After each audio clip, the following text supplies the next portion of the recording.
हरे कृष्णा। दिल्ली में कल फियादीन हमला हुआ, बहुत ही दुखद घटना है। मतलब लगातार ऐसी घटनाएं करने की कोशिश की जा रही है और इनके पीछे लोगों की क्या नीयत है, क्या राष्ट्र विरोधी ताकतें हावी होना चाहती हैं कि भारत किसी भी तरह से अनस्टेबल हो जाए, क्योंकि बड़े दिनों से भारत की स्थिति अच्छी चल रही है तो लोगों को पच नहीं रहा है। तो इसमें क्या धर्म विशेष के लोग ही इसके पीछे हैं या पूरी दुनिया ही ये चाहती है कि भारत की स्थिति खराब हो? ये सोचने लायक बात है। क्योंकि ये जो पैटर्न है, जिस तरह से किया जाता है, इसके पीछे बहुत लोग इन्वॉल्व होते हैं। अब आप देखो कि इतने पढ़े लिखे लोग हैं और किसी धर्म विशेष के हैं, और आश्चर्य तो ये होता है कि वो ऐसा काम करने को भी राजी हैं। तो ऐसा तो लगता है कि क्या मुझे तो कई बार लगता था कि शिक्षा दीक्षा से लोगों का सुधार हो सकता है, लोगों का जीवन में बेहतरी हो सकती है, और यदि किसी व्यक्ति को सुधार करना है तो शिक्षा दे दी जाए। लेकिन ये तो बड़ी ही बड़ी स्थिति है कि 5-5 लोग अभी गिरफ्तार हुए हैं, 5 डॉक्टर हैं, और उसके बाद वो उनके घर में इतने ब्लास्ट की सामग्री निकल रही है, वो ब्लास्ट में इन्वॉल्व हैं, राष्ट्र विरोधी गतिविधि में इन्वॉल्व हैं। तो ये एक सवाल पैदा करता है कि क्या विचारधारा ही इतनी गलत है कि उस विचारधारा का प्रभाव इतना गहरा होता है कि इतनी शिक्षा, इतनी श्रेष्ठता की लोग एमडी किए हुए हैं, सीनियर रेजिडेंट हैं, असिस्टेंट प्रोफेसर हैं। मैं भी डॉक्टर हूँ, समझता हूँ कि इसके लिए कितना पढ़ाई करना पड़ती है, कितने वर्षों तक मेडिकल कॉलेज में अपना समय देना पड़ता है, और इसके बाद आप आतंकवादी जैसी गतिविधियाँ कर रहे हैं। तो बड़ा आश्चर्य है, समाज के लिए सोचने का विषय है कि ये धर्मांधता किस हद की है और ये धर्मांधता पैदा कैसे होती है। ये साइकोलॉजी जो है इतनी गहराई में कैसे पैदा होती है कि कुछ लोग ऐसे धर्मांध होते हैं कि वो इसी डायरेक्शन में चले जाते हैं। और हिंदू धर्म की ये विशेषता होती है कि हिंदू बनता है यदि कोई व्यक्ति, तो जैसे जैसे हिंदू धर्म को पढ़ता है वो विश्व बंधुत्व, भाईचारा, उसका दिमाग और खुलने लगता है। ये हिंदू धर्म की विशेषता ही है कि हिंदू धर्म जो है, जैसे जैसे उसका धर्मावलंबी बनोगे, भगवद गीता को पढ़ोगे, आप भागवत को पढ़ोगे, तो आप जो है विश्व के कल्याण की सोचने लगोगे। आप ऐसा नहीं सोचोगे कि कहीं जाके आतंकवादी हमला कर दो। और ये कैसे धर्म हैं जिनको पढ़ने के बाद, जिनके बारे में सोचने के बाद जो है ऐसी हालत हो जाती है कि आदमी जो है दुनिया पर हमला करने लगता है। इस विचारधारा का बुरा असर पूरी दुनिया पे तो पड़ ही रहा है, उनके खुद के जीवन पे भी पड़ रहा है कि कोई व्यक्ति यदि 24 घंटा ऐसी विचारधारा से प्रेरित हो जो नफरत फैलाती हो, जो लोगों को मारकाट करती हो, जो लोगों को बर्बाद करती हो, तो ऐसे व्यक्ति के जो भीतर जो विचार चलते हैं, जो भावनाएं चलती हैं, वो कोई सुखकारी भावनाएं नहीं हैं और उनसे उनका कोई कल्याण नहीं हो रहा है। और इनके ऊपर कई लोग बैठे हुए हैं, वो इनका कल्याण चाहते भी नहीं। वो चाहते ही ये हैं कि ये लोग या ऐसे लोग तैयार होते रहें और उनकी दुकानदारी चलती रहे। और हो सकता है कि उसके भी ऊपर का राजनीति हो, उसके ऊपर भी राष्ट्र की जो कई तरह के लेवल की पॉलिटिक्स हो, क्योंकि पता ही नहीं है कि इंटरनेशनली क्या पॉलिटिक्स चल रही है, कौन सा देश क्या सोच रहा है, भारत को कैसे अनस्टेबल करना चाह रहा हो या किसी और देश को अनस्टेबल करना चाह रहा हो। एक तो ये विचारधारा है कि दुनिया में कितने तरह के फोर्सेस कहाँ कहाँ काम कर रहे हैं, हम लोगों को समझ ही नहीं आते, और ये फोर्सेस उन लोगों तक किस ढंग से पहुँचते हैं जो लोग आतंकवादी बनने को तैयार हो जाते हैं। क्यों? क्योंकि वो ये सोच ही नहीं रहे हैं कि ये किसका भला और किसका बुरा हो रहा है। जैसे सबसे बड़ा तो खुद का ही बुरा हो रहा है। क्यों? क्योंकि आप 24 घंटा ऐसी भावनाओं में उलझे हुए हो जिससे किसी का अहित करना है। आप किसी का अहित करने के लिए और भी तरीके हैं, और तरीके से लड़ाई ली जा सकती है और मोर्चों पे बात की जा सकती है। लेकिन यदि कोई व्यक्ति इन रास्तों पर चल रहा है और इतना पढ़ा लिखा व्यक्ति, तो ये बहुत ही गौर करने की बात है कि ये विचारधारा कितनी गहराई में जाके व्यक्ति को कलुषित कर रही है, बुरा कर रही है।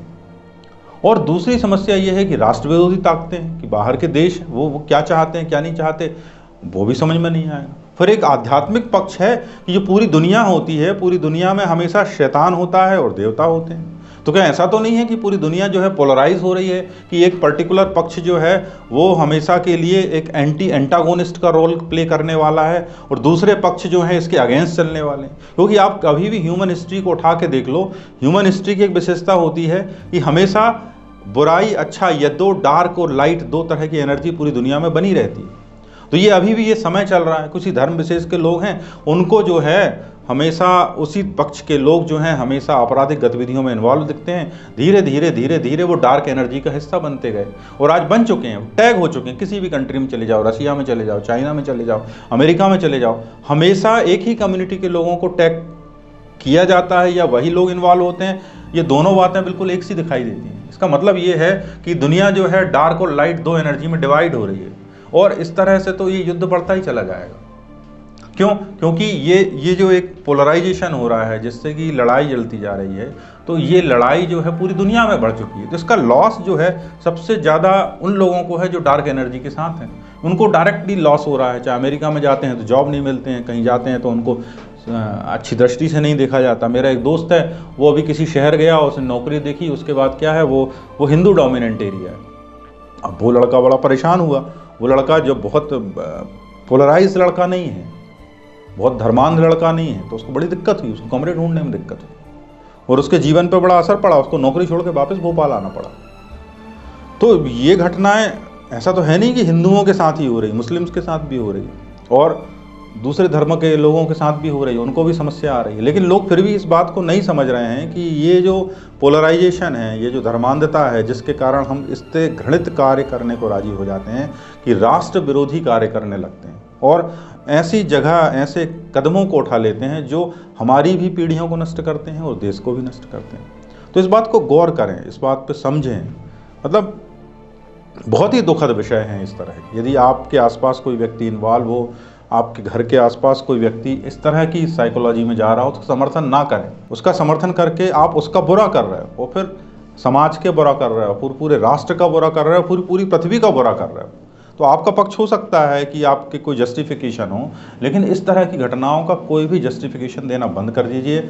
इससे किसी भी व्यक्ति का, पूरे अर्थ का, किसी का कोई लाभ नहीं है। और इससे जो पोलराइजेशन होता है, धर्मांधता फैलती है, उससे कई तरह की पॉलिटिक्स आती है और लोगों में ये भाव पुष्ट होते हैं, क्योंकि दूसरे लोग जो हैं वो दूसरे पक्षों में भी हैं, वहाँ वो भी चाहते हैं कि इस तरह की घटनाएं हों।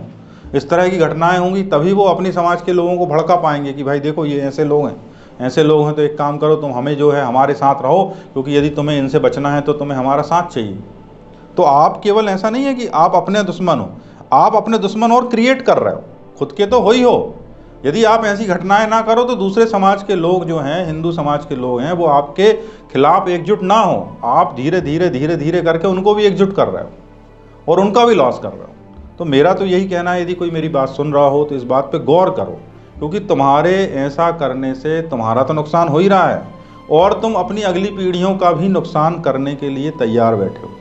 जैसे जैसे लोग तुम्हारे अगेंस्ट होते जाएंगे, एक फोर्स बढ़ता जाएगा, वो पूरी दुनिया को प्रॉब्लम क्रिएट करने वाला है। और आप इस दुनिया में आए हो खुशनुमा जीवन जीने के लिए, अपने परिवार का कल्याण करने के लिए, खुद का कल्याण करने के लिए। तो ऐसे कार्य करो यार कि जिससे तुम्हारा भला हो, तुम्हारे आसपास के लोगों का भला हो, तुम जहाँ भी रहते हो वहाँ जीवन में बेटरमेंट आए। और ये करके तो तुम्हें कोई लाभ मिलने वाला नहीं है और इससे पोलराइजेशन होगा। इससे फिर जो हिंसा का बदला हिंसा से लेने की प्रवृत्ति बढ़ती जाएगी और दुनिया में भलाई की कोई गुंजाइश है जो जितनी भी बचती है वो भी घटती जाएगी। सुनने के लिए बहुत बहुत धन्यवाद। हरे कृष्णा।